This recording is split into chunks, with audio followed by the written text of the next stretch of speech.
پیارے دوستو، تاریخ کے اوراق میں اگر کسی ہستی کی زندگی کو صبر، استقامت اور اللہ پر کامل بھروسے کی زندہ مثال کہا جائے تو وہ عظیم ہستی حضرت ابراہیم علیہ السلام کی ہے۔ انہوں نے بچپن سے بڑھاپے تک ہر موڑ پر ایسی آزمائشوں کا سامنا کیا جنہیں سن کر انسان کی روح کانپ جاتی ہے، لیکن ان کے قدم کبھی نہ لڑکھڑائے، دل کمزور نہ ہوا اور زبان سے شکو کا ایک لفظ بھی نہ نکلا۔ حضرت ابراہیم ایسے دور میں پیدا ہوئے تھے جہاں بتوں کی پرستش عام تھی۔ ان کے والد آزر خود بت تراشتا تھا، مگر بیٹے کے دل میں آغاز سے ہی توحید کی روشنی چمکتی تھی۔ بچپن سے ہی وہ یہ سوال کرتے کہ یہ پتھر کی مورتیں کیسے ہماری قسمت بدل سکتی ہے۔ وہ اپنے والد سے بارہا نرمی سے کہتے، ابوا جان، یہ بے جان معبود نہ سنتے ہیں نہ جواب دیتے ہیں۔ میرا رب وہ ہے جو آسمان و زمین کا خالق ہے، مگر باپ نے سنی انسنی کر دی۔ پھر وقت آیا جب بادشاہ نمرود نے حضرت ابراہیم کو آگ کے الاؤ میں پھینکنے کا فیصلہ کیا۔ لوگوں نے کئی دن تک لکڑیاں جمع کی، آگ اتنی شدید دیکھی کہ پرندے بھی اوپر سے گزر نہ سکیں۔ مگر جب ابراہیم کو منجنیق میں باندھ کر اس آگ میں پھینکا گیا تو قدرت نے حکم دیا، یہ آگ ابراہیم پر ٹھنڈی اور سلامتی بن جا، اور وہ آگ گل و گلزار بن گئی۔ ابراہیم سلامت نکل آئے، مگر جب وہ خوشی اور شکر کے ساتھ گھر لوٹے تو والد نے سخت لہجے میں کہا، اے ابراہیم، اگر تم اپنے اس ایک اللہ کو نہیں چھوڑتے تو میرے گھر سے نکل جاؤ۔ یہ جملہ کسی اور باپ کا ہوتا تو شاید معمولی بات لگتی، مگر یہ وہ وقت تھا جب ابراہیم کسی کا سہارا تھے نہ کوئی ساتھی۔ مگر انہوں نے بغیر کچھ کہے، بغیر کسی گلے شکوے کے اپنے گھر، اپنی زمین اور اپنی یادیں چھوڑ دیں۔ توکل کا عظیم سفر شروع ہو گیا۔ وہ فلسطین سے نکل کر مصر پہنچے۔ یہ وہ دور تھا جب اللہ نے ان کے لیے نئی رحمت کے دروازے کھولے۔ مصر کے بادشاہ نے ان کی صداقت، دیانت اور نورانی شخصیت کو دیکھ کر یہ سمجھ لیا کہ یہ عام انسان نہیں، اللہ کے مقرب اور برگزیدہ نبی ہے۔ اس کی بیٹی حضرت ہاجرہ نہایت نیک سیرت، پاک دامن اور سمجھدار خاتون تھیں۔ بادشاہ نے انہی کا نکاح حضرت ابراہیم سے کر دیا۔ کچھ عرصہ مصر میں قیام کے بعد ابراہیم حضرت ہاجرہ کو لے کر فلسطین لوٹ آئے۔ یہ دونوں میاں بیوی بڑے سکون اور عبادت میں زندگی گزارنے لگے۔ مگر ایک آزمائش ابھی باقی تھی، ان کے گھر میں اولاد نہیں تھی۔ ابراہیم دن رات اللہ کے حضور جھکتے ہاتھ اٹھاتے اور عرض کرتے، اے میرے رب، مجھے نیک اور فرمانبردار اولاد عطا فرما۔ وقت گزرتا گیا، سالوں پر سال بیت گئے، چہرے پر بزرگی آ گئی، مگر امید کی شمع بجھی نہ تھی۔ 84 برس کی عمر تک وہ مسلسل یہ دعا کرتے رہے۔ کوئی اور ہو تو شاید مایوس ہو جاتا، مگر ابراہیم بارگان الہی میں کہتے، اے اللہ، میں تیری رحمت سے کبھی مایوس نہیں ہوں۔ مجھے ایک ایسا بیٹا عطا کر جو بڑھاپے میں میرا سہارا بنے، میرا نور نظر ہو، میرے بعد تیری وحدانیت کا پیغام پھیلائے۔ آخر وہ گھڑی آ پہنچی جس کا انتظار آدھی صدی سے زیادہ عرصے تک رہا۔ اللہ نے ان کی دعا قبول فرمائی۔ حضرت ہاجرہ کے ہاں ایک حسین نورانی بچہ پیدا ہوا۔ نام رکھا گیا اسماعیل۔ ابراہیم کا دل خوشیوں سے بھر گیا۔ 84 سال کی عمر میں باپ بننے کا احساس الفاظ میں بیان نہیں کیا جا سکتا۔ وہ گھنٹوں بیٹے کو سینے سے لگائے رکھتے، اس کے گال چومتے، اسے کندھوں پر بیٹھا کر گھروں اور بازاروں میں لے جاتے۔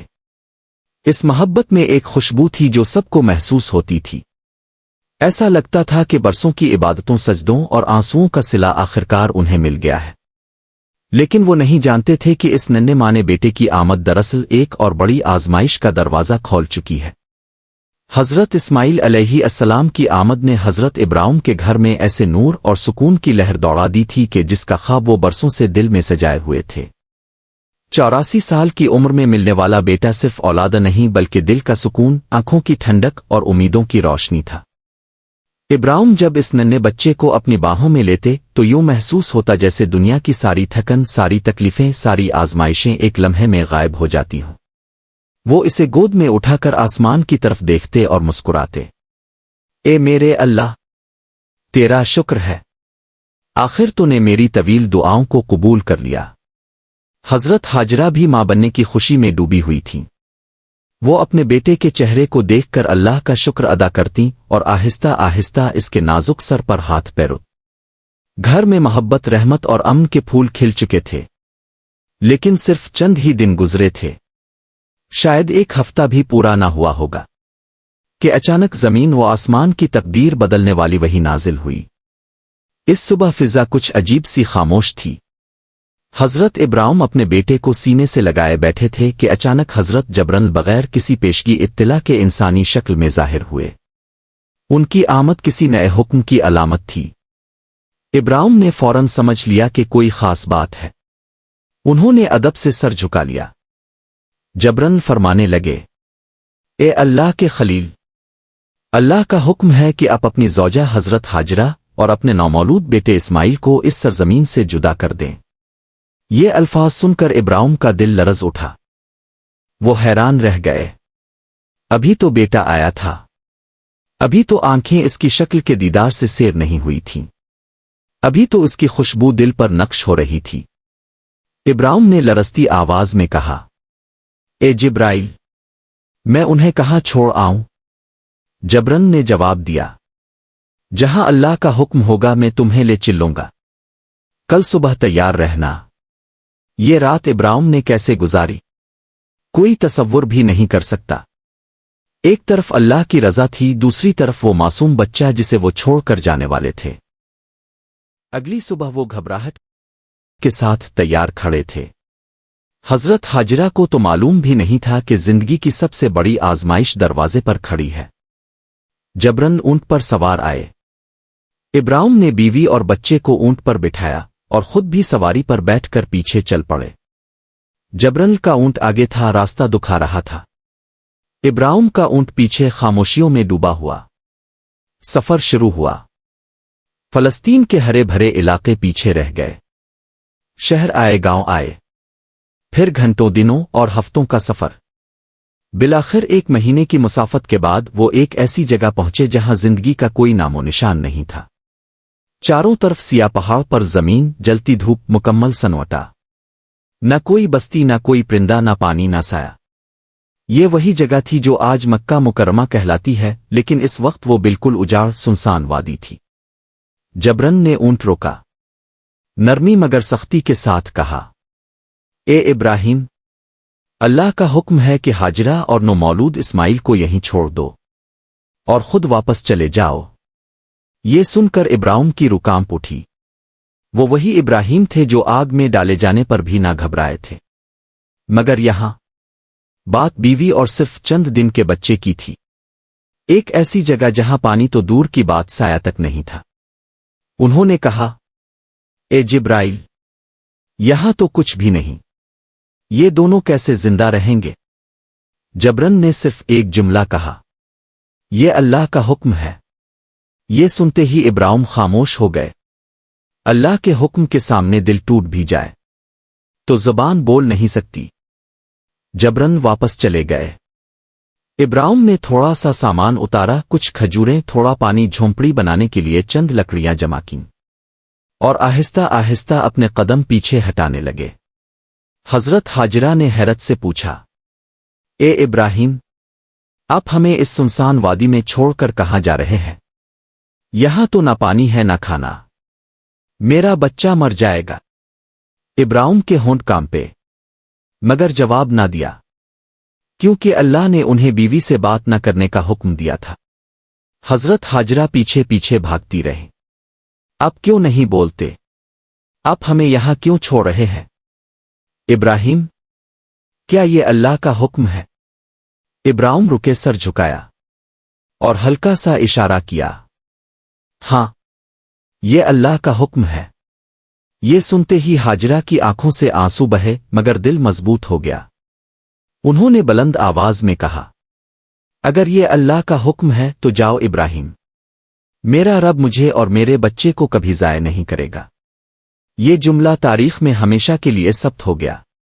ایک عورت، وہ بھی تنہا، بیابان میں، اور اس قدر عظیم ایمان۔ ابراہیم دور جاتے جاتے رک گئے۔ وہ ایک پہاڑی پر چڑھے، آخری دفعہ اپنے بیوی بچے کو دیکھا۔ آنکھوں میں آنسو بھر آئے اور ہاتھ دعا کے لیے اٹھا دیے۔ اے میرے رب، میں نے اپنی اولاد کو تیرے حکم پر ایک بیاب وگا وادی میں چھوڑ دیا ہے۔ اے اللہ، ان کی حفاظت فرما، ان کے لیے رزق کا انتظام کر، لوگوں کے دل ان کی طرف مائل کر دے۔ پھر وہ آہستہ آہستہ نظروں سے اوجھل ہو گئے۔ ادھر حضرت حاجرہ اپنے نومولود بچے کے ساتھ اس جھونپڑی میں واپس آئیں، اور یوں ان کی زندگی کی سب سے مشکل داستان کا اصل آغاز۔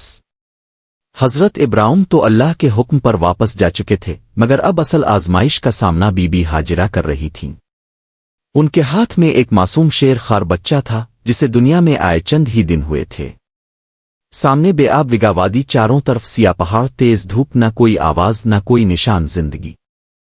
لیکن اس تنہائی اور خوف کے باوجود ان کے دل میں ایک عجیب طرح کا سکون تھا۔ یہ اللہ کا فیصلہ ہے، وہ ہمیں کبھی تنہا نہیں چھوڑے گا۔ رات ہوئی، پہاڑوں پر اندھیرا چھا گیا۔ جھونپڑی میں ایک ماں اپنے بچے کو گود میں لیے بیٹھی تھی، پھٹے دل کے ساتھ مگر امید کی روشنی کے ساتھ۔ دن گزرتے گئے، جو تھوڑا سا پانی تھا وہ ختم ہونے لگا۔ بیٹا رونے لگا، ماں اس کے آنسو دیکھ کر تڑپ اٹھی۔ پانی کا برتن خالی ہو چکا تھا۔ حاجرہ کے دل میں اضطراب بڑھنے لگا۔ انہوں نے آسمان کی طرف دیکھا اور کہا، اے رب کریم، تو جانتا ہے کہ میرے پاس کچھ نہیں، میرا بچہ پیاس سے بلک رہا ہے، تو ہی ہماری مدد کر۔ لیکن مدد فوراً نہیں آئی۔ اللہ چاہتا تھا کہ حاجرہ کا مقام بلند سے بلند تر ہو۔ یہ امتحان صرف صبر کا نہیں تھا بلکہ قیامت تک کے لیے ایک سنت کا آغاز تھا۔ بی بی حاجرہ نے بچے کو جھونپڑی میں زمین پر لٹایا اور پانی کی تلاش میں نکل کھڑی ہوئیں۔ قریب ہی ایک پہاڑی تھی، صفا پہاڑ۔ وہ اس پر چڑھ گئیں، شاید کوئی قافلہ ہو، کوئی بستی ہو، کوئی انسان نظر آ جائے۔ مگر اوپر پہنچ کر دیکھا، ہر طرف ویرانی ہی ویرانی تھی۔ وہ نیچے اتری، اس بار دوسری پہاڑی مروا کی طرف بھاگیں، شاید وہاں سے کچھ دکھائی دے جائے۔ لیکن وہاں بھی کچھ نہ ملا۔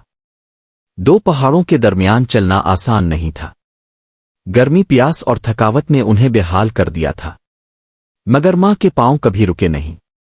وہ بھاگیں، چڑھیں، اتریں، پھر بھاگیں، بار بار، ایک دفعہ نہیں، دو دفعہ نہیں، بلکہ 7 دفعہ صفا اور مروا کے درمیان دوڑیں۔ آج حجاج جب صفا و مروا کے درمیان سعی کرتے ہیں تو دراصل اسی ماں کی سنت کو زندہ کر رہے ہوتے ہیں۔ 7ویں مرتبہ جب مروا پر پہنچی تو جسم ٹوٹ رہا تھا، سانس پھول رہی تھی، آنکھوں سے آنسو بہہ رہے تھے۔ لیکن بچے کا خیال آتے ہی پھر دوڑ پڑتی، چاہے جان نکل جائے مگر بچے کو پیاس سے مرنے نہیں دوں گی، بس یہی جذبہ تھا۔ آخر تھک کر وہ صفا پر بیٹھ گئیں۔ دل میں خیال آیا، بس اب میرے قدم نہیں اٹھیں گے، آ اللہ میرے بچے پر رحم کر۔ ان کی آنکھیں بھر آئیں، موت کا احساس قریب لگ رہا تھا۔ انہوں نے سر پتھر پر رکھا، آنکھیں بند کیں، لیکن کان بچڑی کی رونے کی آواز سے بھرے رہے۔ وہ بچہ اسماعیل، جو ابھی چند دن کا تھا، پیاس سے تڑپ رہا تھا، زمین پر ایڑی رگڑ رہا تھا۔ حاجرہ نے ایک دم جھجکتے ہوئے سر اٹھایا اور جھونپڑی کی سمت دیکھا۔ اچانک کچھ ایسا منظر نظر آیا جسے دیکھتے ہی ان کی سانسیں رک گئیں، آنکھیں کھل گئیں، جسم میں جان سی آ گئی۔ انہوں نے دیکھا کہ بچہ جہاں ایڑیاں رگڑ رہا تھا وہاں سے زمین پھٹ رہی ہے اور پانی کا چشمہ پھوٹ رہا ہے۔ وہ پانی نہیں، رحمت کا سمندر تھا۔ بی بی حاجرہ دوڑتی ہوئی وہاں پہنچی۔ ایک لمحے میں ساری تھکن ختم ہو گئی۔ انہوں نے دیکھا کہ بچے کے قدموں کے پاس سے پانی صاف، ٹھنڈا، شفاف اور تیز رفتاری سے بہہ رہا ہے۔ یہ کوئی معمولی پانی نہیں تھا، یہ تھا زمزم کا معجزہ۔ زمین کی تہ سے اللہ نے وہ پانی جاری کیا جو آج ہزاروں سال بعد بھی نہ خشک ہوا نہ کم ہوا۔ حاجرہ نے شکر کے آنسو بہائے، سجدے میں گر گئیں، بار بار کہا، الحمدللہ، اے میرے اللہ، تو نے ہمیں تنہا نہیں چھوڑا۔ پانی اتنی رفتار سے نکل رہا تھا کہ حاجرہ نے ہاتھوں سے ایک دیوار سی بنانا شروع کر دی تاکہ پانی ایک طرف جمع رہے۔ وہ محبت سے کہتی جاتی، زم زم، راک جا، ٹھہر جا۔ اسی سے اس پانی کا نام زمزم پڑ گیا۔ انہوں نے خود بھی پیا، بچے کو بھی پلایا، چہرے پر پانی ڈالا، روح تازہ ہو گئی۔ اس سنسان وادی میں جو کبھی موت کا میدان لگتی تھی اب زندگی کا چراغ جل اٹھا تھا۔ دن گزرنے لگے، زمین کے بدلتے موسموں میں زمزم کا چشمہ ایک نعمت بن کر جاری رہا۔ پانی ہو تو انسان آتے ہیں، جب انسان آتے ہیں تو بستیاں بنتی ہیں، اور پھر اللہ کے حکم سے آنے والی پہلی آبادیوں نے مکہ کی تاریخ کا آغاز کیا۔ یہ معجزہ صرف ہاجرہ کے لیے نہیں تھا، بلکہ تمام انسانوں کے لیے ایک پیغام تھا۔ جب انسان اللہ کی راہ میں سب کچھ قربان کر دیتا ہے تو اللہ زمین کے سینے سے بھی رزق نکال دیتا ہے۔ زمزم کے چشمے کے ظاہر ہونے کے بعد وادی مکہ کی تقدیر یکسر بدل گئی تھی۔ وہ جگہ جو چند دن پہلے موت کی وادی تھی اب زندگی کا مرکز بنتی جا رہی تھی۔ بی بی ہاجرہ دن گزرتے گزرتے اس ویرانے میں اپنے بچے کے ساتھ مطمئن ہونے لگے۔ زمین بنجر ضرور تھی مگر زمزم کی ٹھنڈی روانی نے ہر خوف کو کم کرنا شروع کر دیا تھا۔ دن ہفتوں میں، ہفتے مہینوں میں بدلنے لگے، اور ایک دن اللہ نے وہ وقت بھی دکھایا جس کی وجہ سے مکہ کی بنیاد پڑنے والی تھی۔ ابھی مکہ کے ارد گرد کہیں بھی آبادی نہ تھی۔ پہاڑوں میں رہنے والے عرب قبائل کبھی کبھار اپنے مویشی لے کر ادھر ادھر جاتے تھے۔ انہی میں سے ایک قبیلہ تھا جرہم۔ صحرائی لوگ اچھی طرح جانتے تھے کہ جہاں پانی ہو وہاں زندگی ہو سکتی ہے۔ ایک دن جرہم کے لوگ اونٹوں کے ساتھ اس علاقے میں گزر رہے تھے کہ انہیں حیرت ہوئی، اس خشک وادی سے پانی کی خوشبو کیوں آ رہی ہے؟ یہاں تو ہمیشہ موت جیسا سناٹا ہوا کرتا تھا۔ وہ قریب آئے تو دیکھا کہ زمین کے بیچوں بیچ صاف پانی کا چشمہ بہہ رہا ہے، اور اس کے پاس ایک عورت اور ایک چھوٹا سا بچہ موجود ہے۔ قبیلے والے حیرت زدہ رہ گئے۔ انہوں نے احتیاط سے آگے بڑھ کر پوچھا، اے عورت، تم کون ہو؟ کہاں سے آئی ہو؟ اس وادی میں کیسے رہ رہی ہو؟ بی بی ہاجرہ نے نرمی سے کہا، میں اکیلی نہیں ہوں، اللہ میرے ساتھ ہے، اور یہ چشمہ اسی کی رحمت ہے۔ قبیلے والوں نے اجازت مانگی کہ کیا ہم اس پانی کے قریب اپنی قیام گاہیں بنا سکتے ہیں؟ ہم تمہیں تنگ نہیں کریں گے، ہم بس یہاں رہنا چاہتے ہیں۔ بی بی ہاجرہ نے جواب دیا، یہ پانی اللہ کی نعمت ہے مگر اس کا مالک میرا بیٹا ہے۔ اگر تم اس پانی کے استعمال کے بدلے ہمارے ساتھ حسن سلوک کرو اور ہمارے حقوق ادا کرو تو تم یہاں رہ سکتے ہو۔ قبیلے نے فوراً قبول کر لیا۔ وہ جانتے تھے کہ اس وادی میں رہنا ایک بہت بڑی نعمت ہے۔ یوں جرہم قبیلے نے مکہ میں پہلی مستقل آبادی قائم کی۔ خیمے لگے، مویشی لائے گئے، بچے دوڑنے لگے، عورتیں چکی پیسنے لگیں۔ وادی میں پہلی بار انسانی آوازیں گونج، توحید کی خوشبو اور زمزم کی روانی کے ساتھ مکہ کا جنم ہوا۔ جرہم قبیلے کے لوگ بی بی ہاجرہ کی عزت کرتے اور بچے کو اپنا بیٹا سمجھتے۔ اسماعیل انہی کے درمیان پلنے لگے۔ وہ عربی زبان سیکھنے لگے، اونٹوں کو سنبھالتے، کمان چلانا، تیر اندازی، شکار، سب کچھ بہت جلد سیکھ گئے۔ یہ بچہ عام نہیں تھا، اس کی پیشانی سے ہی نبوت کا نور جھلکتا تھا۔ قبیلے کے بڑے کہا کرتے، یہ لڑکا مستقبل میں بہت بڑا انسان بنے گا، اس کی آنکھوں میں غیر معمولی وقار ہے۔ اسماعیل جوانی تک پہنچنے لگے، چہرہ روشن، لہجہ شائستہ، طبیعت میں وقار اور تواضع۔ ان کی شہرت بڑھنے لگی، مگر بیٹے کی یہ ترقی اور جوانی ایک شخص کو بڑی شدت سے یاد کر رہی تھی، حضرت ابراہیم۔ مہینوں نہیں، سال، اور پھر 10 لمبے سال گزر گئے۔ ایک دن وہی نازل ہوئی، اے ابراہیم، اب وقت ہے کہ اپنے بیٹے اسماعیل سے ملاقات کرو، جاؤ اس وادی کی طرف جسے تم نے میرے حکم پر چھوڑا تھا۔ ابراہیم کا دل تیز دھڑکنے لگا۔ کتنے سال گزر چکے تھے، بیٹا اب کیسا ہوگا؟ بولتا ہوگا، چلتا ہوگا، پہچانے گا بھی یا نہیں؟ ابراہیم نے سفر شروع کیا۔ لمبا سفر طے کر کے جب وادی مکہ میں داخل ہوئے تو منظر دیکھ کر حیران رہ گئے۔ وہ جگہ جو کبھی ویرانے کی انتہا تھی اب وہاں خیمے تھے، مویشی تھے، بچے کھیل رہے تھے، اور سب سے بڑھ کر زمزم کے چشمے کے کنارے زندگی آباد تھی۔ پہلے حضرت ہاجرہ نظر آئیں، دونوں ملے، رنجش نہ کوئی شکو، صرف خوشی، صبر اور اللہ کی طرف سے سکون۔ بیٹے سے ملنے کا لمحہ قریب تھا۔ ابراہیم نے پوچھا، اسماعیل کہاں ہیں؟